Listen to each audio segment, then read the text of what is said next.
Bolsun yine. Bunlara telefondan sürdürüp koyapsın. Bunda jurnalistler çok elhamdülillah şükür.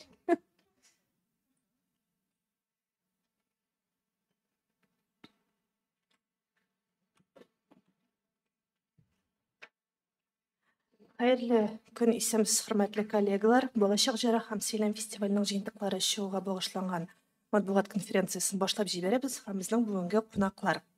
Шаян ТВ каналының башкарма директоры, баш мөхәррире, педагогия фәннәре кандидаты, Татарстан Республикасының от казанган мәдәният хезмәткәре Рамиля Әхмәтзәкир кызы Сахабетдинова. Болашақ жыры бәйгесенең жюри әгъзасы, язучылар берлеге рәисе Габдулла Тукай һәм Муса Җәлил исемендәге дәүләт премияләре лауреаты, Татарстанның халык язучысы Ракаил Зәйдулла. Жюри рәисе Татарстан Республикасының от казанган сәнгать эшлеклесе профессор Сәгыйть Мулла Нурулла Хәбибуллин һәм Биектау районының Салих Сәйдәшев исемендәге сәнгать мәктәбенең вокал укытучысы Герда вокал ансамбленең һәм Алтын ай триосының җитәкчесе Гөлнара Илдар кызы Галиуллина. Хәерле көн барчагызга да. Рамиля ханым, иң беренче булып сүзне сезгә тапшырам. Әлеге җыр җыентыкларын чыгару идеясы ничек килеп туды? Чөнки без бу фестивальләрне бик җентекләп карап бардык. Шаян ТВ каналыннан ничек нәкъ менә китап итеп бастырырга уйладыгыз һәм әлеге җыентыкларны каян табып була? Алар нигездә кем өчен эшләнде? Hayırlı gün, hürmetli kollegalar. Biz sizni görüge bik şadbız. Mine bizning balalarga bik zor güçteneş, bik zor şadlık. Şunday şadlıklı vakıganı sizden bilen ortaklaşuğa biz bik şadbız. Bugünkü günde mine Tatar balalar için umumen alganda kim jir yarata, kim sәнгатькә гашык, kim bizning Шаян ТВ каналын карый, менә алар эчендә бу зур бүләк булды. Шундап та менә Болашақ җыры бәйгесенә килгәндә, ул безнең каналда быел 3нче тапкыр үткәрелә. Сөйлем фестивален сез беләсез инде, ул инде 4нче тапкыр үткәрелә һәм анда безнең төп максат татар халык җырларын җырлау. Һәм менә бу китап итеп чыгуга без үзебез дә бик шатландык, бик озак эшләдек. Шушы китаплар буенча да гомумән алганда ул безнең җырлар җыентыгы флешка белән балаларга уңайлы булсын дип инде, балалар җырлар өйрәнсен дип инде. Һәм моның төп идеясе әлбәттә инде менә без Болашақ җыры бәйгесен бит инде Татарстан Республикасы президенты каршындагы татар телен үстерү һәм саклау мәсьәләсе белән бергә эшлибез, алар ярдәме белән эшлибез.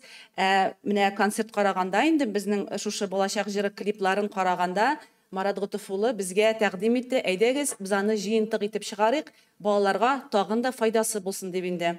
Әлбәттә инде без эшли башлаганда бераз шикләнгән идек, җиренә җиткереп эшли алырбызмы дип инде. Хәзерге балалар үзегез беләсез, алар замана технологияларын бик яхшы беләләр һәм шуңа күрә инде менә без аларның да киңәшләрен тотып, алар белән бергәләп безнең Fox Türk'ün бар Шаян ТВ каналында жюрилар белән бергә сөйләшеп, без QR-кодлар белән шундый китап чыгардык. Менә монда безнең бар җырның тексты, ноталары бар, шулай ук аранжировкасы бар җырның һәм видеоклипы бар.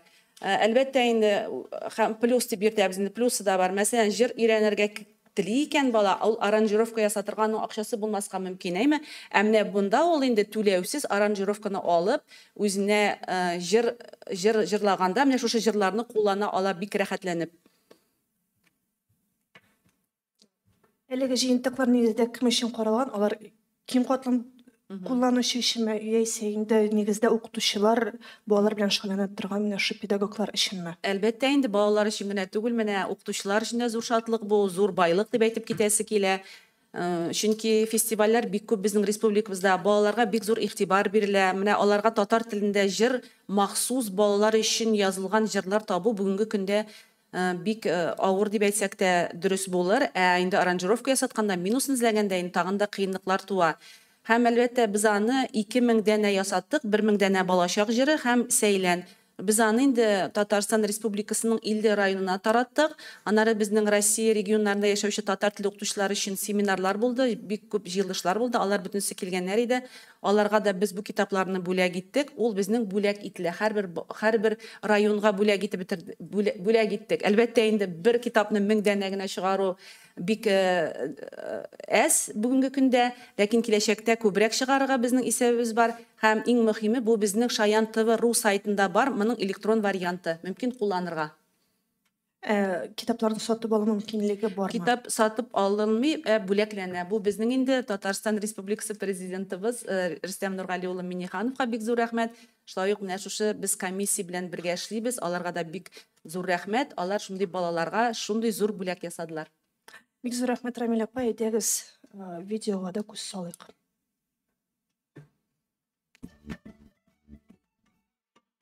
Шаян ТВ телеканалы балаларны һәм яшьләрнең һәрвакыт кызыклы шоулар, бәйгеләр һәм фестивальләр белән сөендереп тора. Алар арасында балачак дип исемләнгән Халыкара балалар җыры бәйгесе һәм Сәйлән балалар телевизион татар җыры фестивале аерым урын алып тора. Балачак җыры бәйгесенең җыентыгында җиңүче исеменә лаеклы дип табылган 10 җыр урын ала. 1000 дәнә җыентык һәм флешка эшләнелгән. Балалар репертуарын татар җырлары белән баетуны максат иткән әлеге бәйгенең бу бүләге беркемне дә битараф калдырмый. Үзебезнең тарихыбызга, үзебезнең балаларга иҗади шушындай кулланма чыгу безнең өчен бик шат, чөнки без һәр даим Шаян ТВ каналын бик яратып карыйбыз. Анда бик матур шигырьләр, матур җырларны балаларыбыз аларга кушылып башкаралар. Без шатланып һәр даим аларның язмаларын карап барабыз. Менә хәзер инде балаларга балачак җыры, монда ноталары да бар. Менә карап чыксак, монданың сүзләре дә бар. Монда диск материаллары да бар. Хәтта менә Сәйлән дигән кулламаны биргәнсез, без монда бик шатбыз. Әгәр дә карасак, монда киемнәре хәтле күренгән. Без бик рәхмәтлебез Шаян ТВ каналына. Татар телен саклау һәм үстерү мәсьәләләре комиссиясе белән берлектә Шаян ТВ каналы тарафыннан Сәйлән бәйгесенең җиңүчеләре тупланган альбомда 22 җыр урын алган. 1000 дәнәдән торган альбомнар республиканың барлык районнарына да таратылган. Менә монда флешкасы да бар. Монда инде татар халкының иң матур җырлары җыйналган. Һәм безнең өлкәдә инде бу һәм минем мәктәбемдә укучылар өчен бик кыйммәтле әйбер булачак. Чөнки без дәресләрдә һәм шулай дәрестән тыш чараларда без бик күп җырлар җырлыйбыз. Һәм төрле чараларда катнашабыз. Менә Шаян ТВ каналын без бик яратып карыйбыз. Балалар да шулай ук андагы тапшырулар безгә бик ошый. Без анда үзебезгә күп матур, эчтәлекле материаллар белән очрашабыз.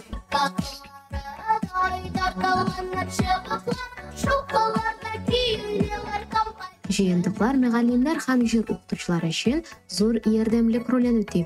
Татар җырларына мәхәббәте булган һәрбер кеше өчен файдалы булып тора. Җыентыкларның онлайн версиясын Шаян ТВ телеканалының сайтында табарга мөмкин. Кулыма менә шушындай бүләк алуыма бик шатмын. Без чит регионда яшибез, шунлыктан бу бүләк безгә аеруча ошаячак укучыларыма моны тапшырам һәм укучылар татар халык җырлары белән тагын да кызыксыныр дигән өметтә калам.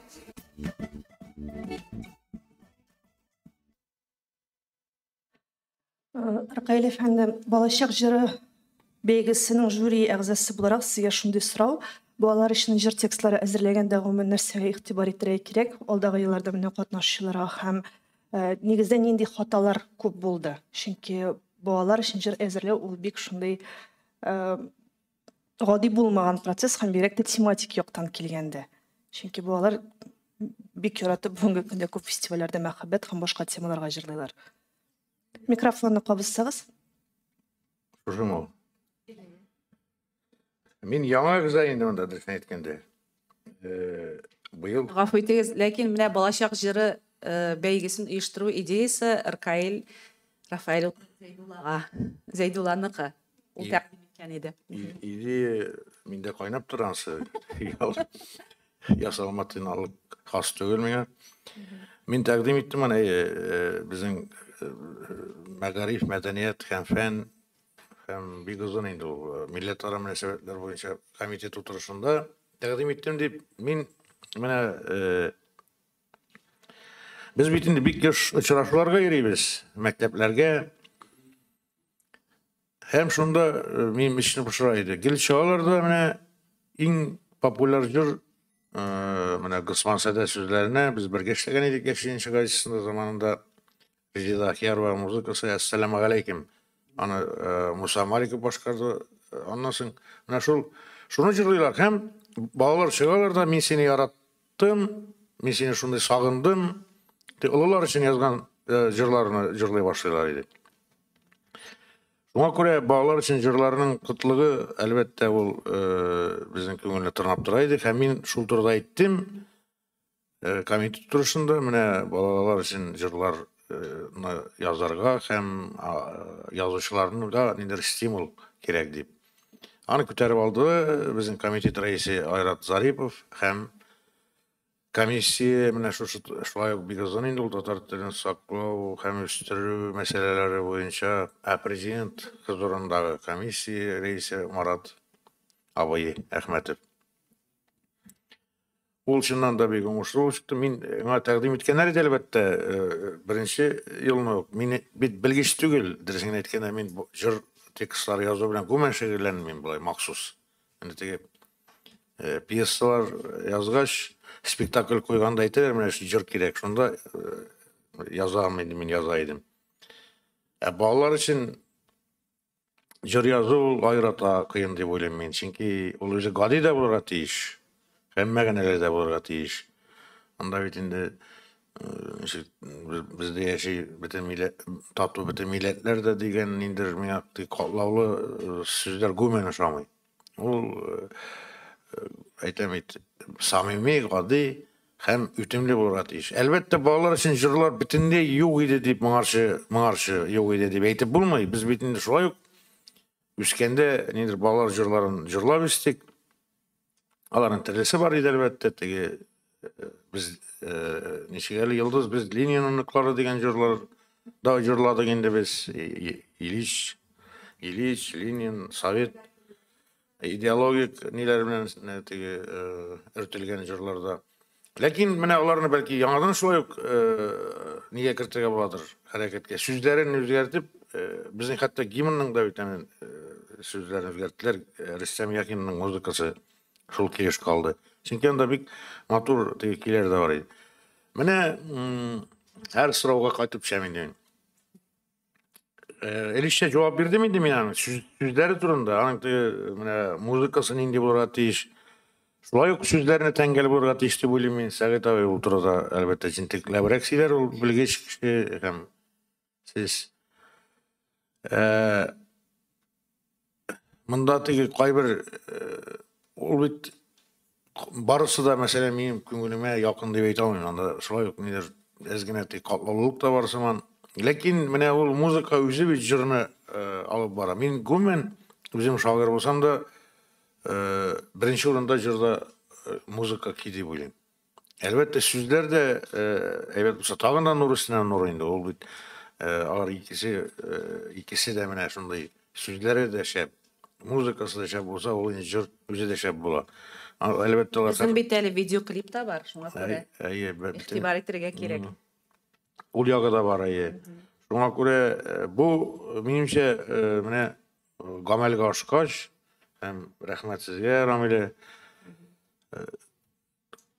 ol nindir kızıksını uyattı avtorlarda da. Biz bilmegen avtorlarda kelip çıktı hem bir geybet jırlar. Aların barısı da men indi tege uzak yaşar diye oylamayım. Ol bir kaçan da alay bulganı yok. Lakin şunday şep bir neçe jır tusa da mene şu konkursның bir ol indi bir zor kazanış diye atala. Min Келишмим, алар озак яшәмәс дип. Безнең Шаян ТВ каналы эшләгән бөтен әйбердә озак яшәр. Чөнки бу татар балаларының тормышын чагылдырган. Бүгенге татар балаларына нәрсә кирәк? Балалар җырлый торган җырлар, әлбәттә алар арасында килешәм, бераз катлаулары да бар, катлаулырак та.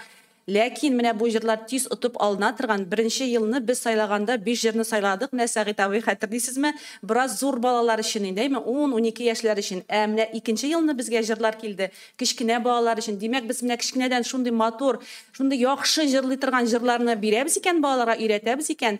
Димәк, алар аны утып калып, җырларлар. Дөрес әйтәсез, менә без балачакта җырлар җырлап үстек. Ләкин менә бу конкурсның төп максаты махсус балалар өчен яңа yazılgan jırlar. Хәзерге балаларның тормышын тыйымлап, үзләрен тыйымлап, күңелләрен тыйымлап, шулай бит Йылдыз ханымның менә җиңүче булды ул безнең. Ләкин менә мин әйттем бит, без илишинлеклары фәлән тегән дип, Совет вакытында ул хәзер дә бар инде. Менә милләт дигән сүзләрне кушып, ни турдан туры телебезне нәрсә үстерик, ни Ol şuly ideologiya indi. Anın авторлары da bir kısman tıyla mına. Ol vakıtta şulay Sovet Men kilişmeyim bizning hazır millet deyip işte kalabit mine tamşı tam tamamla yaratam. Gap-gazi hem kümülge sengip kala. Anardan ellen indi niler fikirler eğer fantazisi niyeken balanın. Ellen indi fikirler de çıkarıp bula. Şuna göre benim barbar gadi, bitimli hem ol bit balalar için yine jırlarga kasay berti ulular için jırlarda şunday yaratı. Çünkü anın gadi kısmantıyla lekin tibinde indir мәгънәятырга тиеш. Безнең җырларга килгәндә, безнең төп идеология беләсез, Шаян ТВ каналының ул татар телендә, татар мөхитен тудыру. Менә татар мөхитен тудыру өчен татар җырлары кирәк, татар телендә махсус җырлар кирәк. Bu bit indi менә татарча җырлый икән, татар моңы бар икән.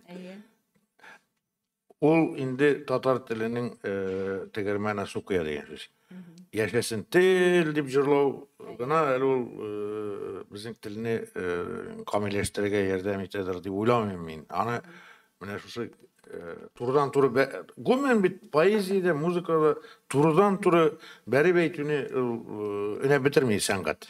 Dürüst әйтәсез, менә карагыз тигәнәкле су буе безнең әйме җырлар. Yok, монда мин тәнкыйтьләмим. Юк, тәнкыйтьләребез композитор. Bizning ishni үзем тәнкыйтьләп утырмыйм инде мин.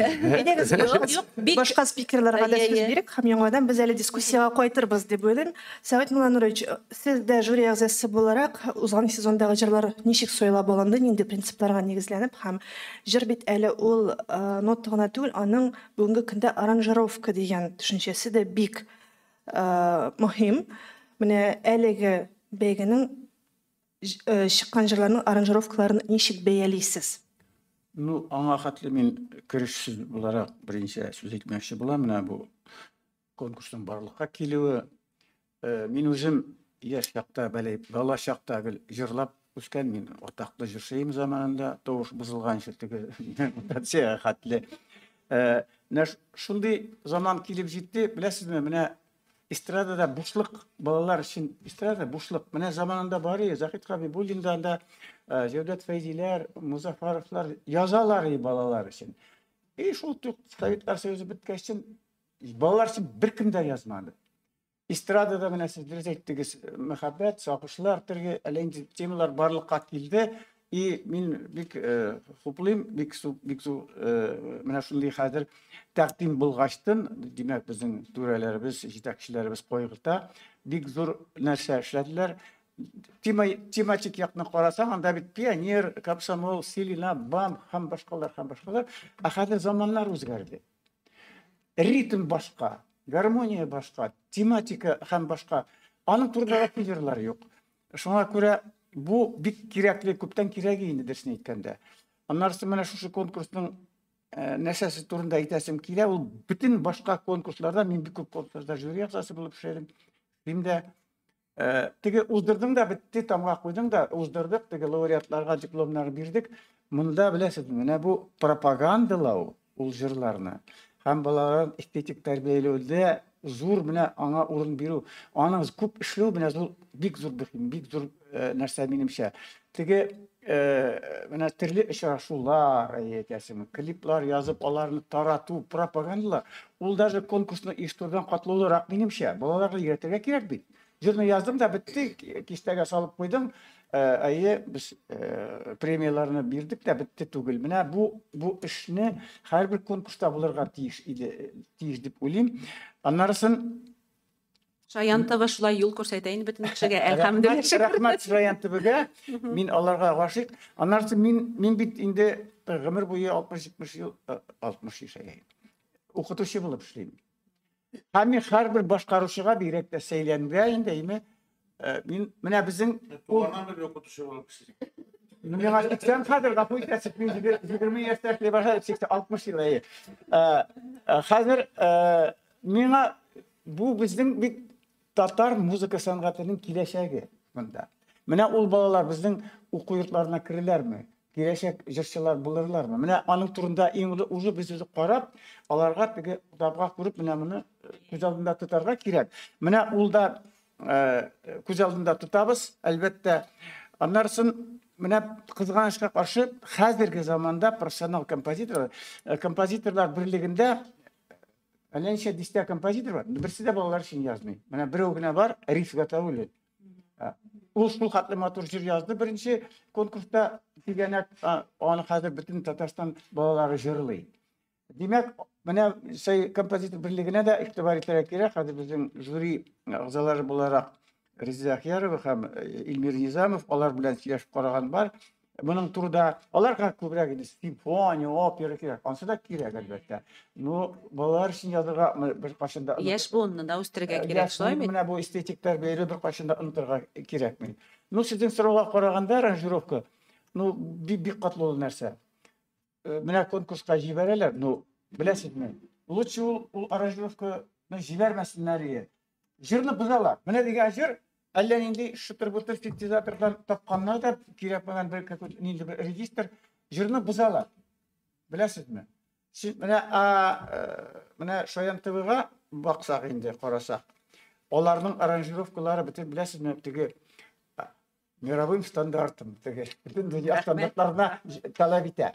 Чөнки аны ул җыр белән без Парижга да бара алабыз, курыкмайча теге мактанып менә безнең татар сәнгатенең үрнәге диеп, Мәскәүдә дә һәм башка илләрдә дә. Менә ул менә аңа зур игътибар итү бу Рабиләнең дә ни теге Шаян ТВ коллективына рәхмәт. Анда безнең Татарстанның иң талантлы аранжировкалары һәм менә оркестрлар һәм башкаручылар, ул минемчә менә моны бик хупларга кирәк дип уйлыйм.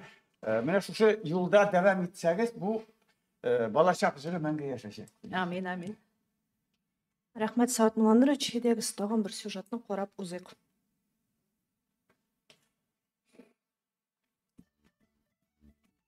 Год родных языков. В начале 2021 года президент Татарстана Рустам Минниханов инициировал в республике создание специальной структуры.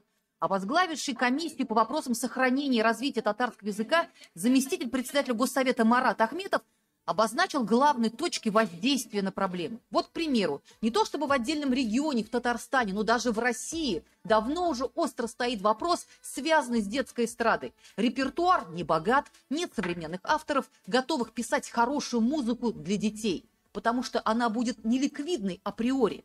Именно благодаря совместной работе комиссии и первого детского телеканала Шаян ТВ в Татарстане началась работа по созданию детского музыкального контента. Благодаря конкурсу «Балачак җыры» были отобраны лучшие музыкальные детские произведения на татарском языке современных авторов. Более того, чтобы песни-победители стали хитами, на каждую из них были сняты клипы, которые теперь транслируются на музыкальных радио и телеканалах. И создано тысячи музыкальных сборников для школ. Biz кичкенәдән орлык салсак, аның инде шундый уңышы да зур булачак. Менә ул уңышны без күрәбез дә инде. Менә Шаян әлифба буенча да, Балачак җыры буенча да, шулай ук Сәйлән проекты буенча да инде менә уңышлы. Безнең һәрбер эшебез уңышлы, комиссия ярдәме белән эшләнгән һәрбер проект уңышлы һәм һәрбер проект халыкка якын һәм халыкка файдалы. Иң мөһиме ул менә балаларга якын. Комиссия это нас всех объединила, практиков, дошкольников, татарские книгоиздательства, и с телевидением сейчас, да, у нас связь. Это очень здорово, потому что коллеги, да, педагоги, дошкольники, они живут в своем мире, там, да, в своих детских садах, в своих школах. А здесь, благодаря вот этому проекту, мы видим, что, вы знаете, очень много всего интересного можно использовать на уроках. Гөлнар Эльдар-кызы, хәзер инде менә сүз сезгә. Сез педагог буларак, кулланучы буларак, әлеге җыентыкны инде кулландыгызмы һәм иң беренче җыр итеп кайсын сайладыгыз үзегез өчен, үзегезнең коллективлар өчен? Хәерле көн. Мин Биектау районының сәнгать мәктәбендә вокал укытам. Минем 3 яшьтән алып 18-19 яшькә хәтлек балаларым бар инде. Менә мин шуның хәтлек дулкынланып тыңлап утырам. Менә бу Сәйлән фестивале башланып киткән вакытта иң беренче сезонында минем укучым Амилия Феофанова лауреатлар исеменә керде һәм шул юл буенча китеп, яңа Балачак җыры фестивалендә откан Тылсымлы туган тел дигән җырны өйрәнеп, аңа клиплар яздырдык. шулай инде үзенең аранжировкалары белән өйрәндек. Беренчедән шундай кызыклы булды. Билгеле, укытучы булып эшләгәндә, тем более вокал укытканда, инде җыр укытканда татар материаллары бик аз. Менә алсак, татар халык җырларында алсак, менә ул рус халык җырын аласың икән, анда әле барыбер табып була кичкенә генә диапазонлы җырлар бәләкәй балаларга. Менә татар халык җырлары алар бер октавадан да ким була алмый, ләкин bütün баланың да андый возможностьлары юк, вокал возможностьлары дип әйтим инде. Шул вакытта менә эзләнә башлыйсың, татар җырларының җитмәүлеге ачылып ята инде. Бу менә әйтәм бит инде Амелия белән башлап җибәрдек. Хәзер кызыксынып башка балаларга да җырларны өйрәнергә мөмкинлек бар, өйрәнә башладык дип әйтим инде. Бик рәхмәт. Менә бер-ике сүз әйтергә ярыймы? Менә монда сүз булды, балалар өчен җыр язу һәм менә турында дөресен әйтергә кирәк, балалар өчен язу олыларга караганда кыенрак. Чөнки беренчедән балаларның башкару мөмкинчелекләрен белергә кирәк. Күп кенә композиторлар белмиләр. Аларның диапазоннары башкару диапазоны кичерәк бит. Менә безнең конкурста беренче җыр булды, бик матур җыр, ләкин аны ул катлаулы язылган, балалар башкара алмыйлар. Аларның мөмкинчелекләре юк. Диапазон зур һәм башкару өчен катлаулы. Шуның өчен әлбәттә моның өчен композиторлар белергә тиешле балаларның мөмкинчелеген, аларның мөхитен. Минемчә, менә моның турында әйтергә кирәк. Бәлки ничектер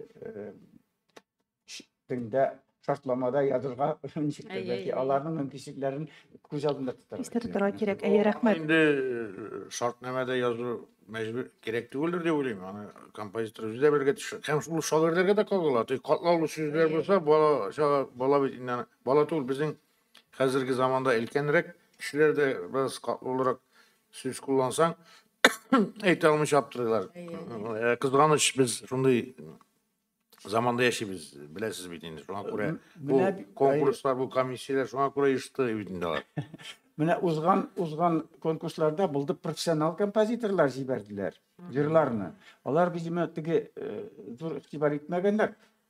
Менә без язабыз, нидә безнең жюри.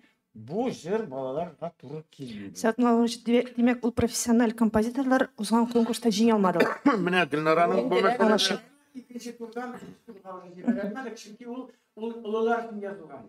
Аңлашылды. Гөлнараның бу мәсьәләдә фикерен беләсе кирәк. Чөнки ул бит инде нәкъ менә балалар белән эшли, менә алар кыенлык күрмәйме кайбер җырларны башкарганда? Юк, менә бу менә мин икенче төрлерәк фикер әйтәсем килгән иде. Профессиональ композиторлар дип алганда Салих Сайдашевның шуның хәтле күп теге балалар өчен язылган җырлары бар, аның әйме. Алар шундый матур. Ләкин аларны мин дә әле башкарырга бик кыйып бетмәм, наверное, теге диапазон буенча, сулыш алу буенча, теге менә шул вокал алымнары буенча. Балаларга, темасы балалар, теге балаларга язылган. Ләкин аларны белмим, хәзер менә ничек кенә заниматься итеп тә бәлки менә урта звена балаларга алып бәлки. Совет шагыйрьләр язган бит менә Мөхәммәд Садыр кебек. Аны хәзер балалар түгел, өлкәннәр дә аңлап бетерми теманы мәсәлән. Шулай. Менә бу сборниктагы булган җырлар бик җиңел өйрәнелә балалар белән. Алар шундый, тем более аның клиплары булгач, үзебезнең үк бала Амелия шул клипта чыгыш ясагач, аларга икеләтә күңелле ул, икеләтә алар аның белән кызыксыналар. Шуңа күрә үзләреннән дә килеп, менә шул монда бит инде QR-кодлар бар, бик җайлы гына керде, карады, шул әйбергә кереп китергә бик җайлы, әйбер бик рәхмәтлебез укытучылар, менә укытучы буларак әйтәм инде. Рәхмәт. Безнең тагын видеолар бар, белүемчә, аларны да карап узыйк, һәм аннан соң дәвам итәрбез. Авторлар һәм композиторлар игътибарына Татарстан Республикасы Президенты каршындагы татар телен саклау һәм үстерү мәсьәләләре комиссиясе ярдәме белән Шаян ТВ каналы Балачак җыры бәйгесенең 3нче сезонын башлый. Гаризалар 2022 елның 1 маена кадәр кабул ителә. Җиңүчеләр 1 июньдә игълан ителәчәк. Тулырак мәгълүмат shayantv.ru сайтында. Яшь чикләве 0+. Син җырларга яратасың һәм танылган җырчы булырга хыялланасыңмы? Сәйлән фестивале нәкъ синең өчен. Катнаш, үзеңне күрсәт һәм Шаян ТВ йолдызы бул. 13 яшькә кадәр балалар катнаша ала. Тулырак мәгълүмат shayantv.ru сайтында. Бу безнең анонс булып алды инде Балачак җырына һәм Сәйлән фестиваленә. Күзәтеп барыгыз, хөрмәтле коллегалар. Димәк, заявкалар инде кабул ителә. Менә безнең инде Балачак җырының утырышы да булды. Үткән җомга көнне менә Ркаил әфәнде дә катнаша, Сәгыйть абый да. Без инде 30 җыр килгән иде. Менә аларны карап чыктык. 30 апрельгә хәтле кадерле авторлар, сездән көтәбез гаризалар, катнашыгыз, әйдәгез. Һәрбер җиңүчегә 50,000 мең премия. Һәм 20 апрель көнне булачак тагы бер чара турында да кыскача гына Премелек ханым. Сез жюри әгъзасы буларак катнаша алмыйсыз, сез иң зур бәя бирүче буласыз. Безнең инде Балачак җыры, балалар җыры бәйгесе менә шулай клиплар белән, аранжировкалар белән, китаплар белән генә шикләнми. Тиздән без үзебезнең Казан шәһәрендә Балачак җыры дигән концерт оештырып, бик күп кенә мәктәпләрдә булачакбыз, Алла теләсә. Һәм менә Балачак җыры бәйгесенең аның гомере озын. 22 апрельгә килгәндә инде без аны Казан Кооперация институтында үткәрәбез беренче хәйрия концертын. Анда инде менә безнең Балачак җырында җиңгән шушы 10 җырны башкарачаклар һәм бик зур концерт булачак. Бик зур рәхмәт һәм әйдәгез хәзер без менә шундый сәхнәне Әминә Әхмәдиянова һәм Кәрим Галиев сезне чакырабыз. Мин татарча сөйләшәм җыры белән. Сезнең алдыгызда әлеге бәйгеләрнең җиңүчеләре.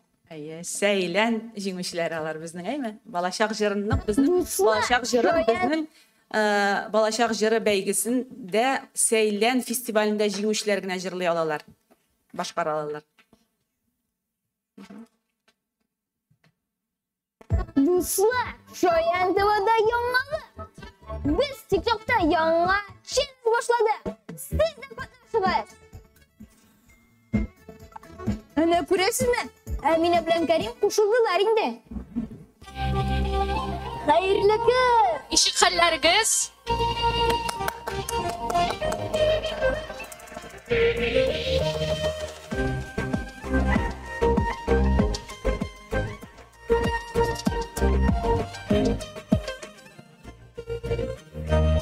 Барлык телләр арасында иң якыны үз телем. Үз телемнең бишек җыры биргән мине үстереп. Дуслар, туганнар белән мин гел татарча сөйләшәм. Кем булыр моны туган телем, татар телен белмәсәм. Дуслар, туганнар белән мин гел татарча сөйләшәм. Кем булыр моны туган телем, татар телен белмәсәм.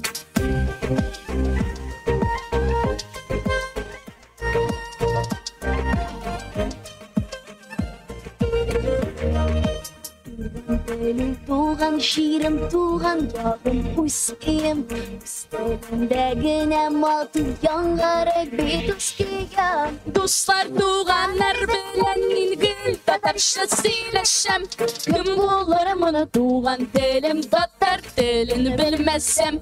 Dostlar, tuğanlar bilen ilgil tatarşa söyleşem. Kim bulur bunu tuğan telim, tatar telini bilmezsem.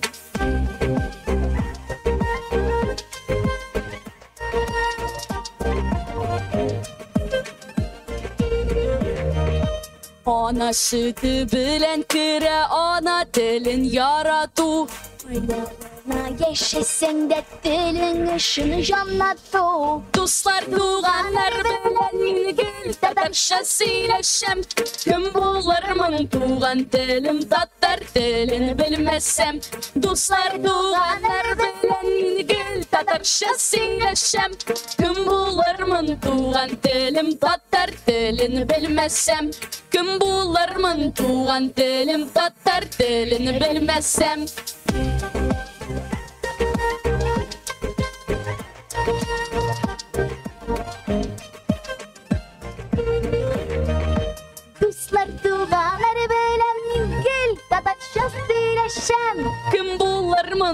tuğan telim, tatar telini bilmezsem. Мәдинә Әхмәтҗанова һәм Кәрим Галиев. Рәхмәт. Сезгә бик зур рәхмәт. Мен татарча сөйләшәм дигән җырны өйрәнәсегез килсә, Эльвира Сафина сүзләре, Фирүзә Насибуллина көе. Менә балачак җыры дигән китаптан таба аласыз. Хөрмәтле коллегалар, сезнең сорауларга күчик. Рәхим итеп. Бу сораулар бик аз калгандыр чынлыкта, чөнки спикерлар бөтен әйберне диярлек үзләре сөйләп бетерделәр.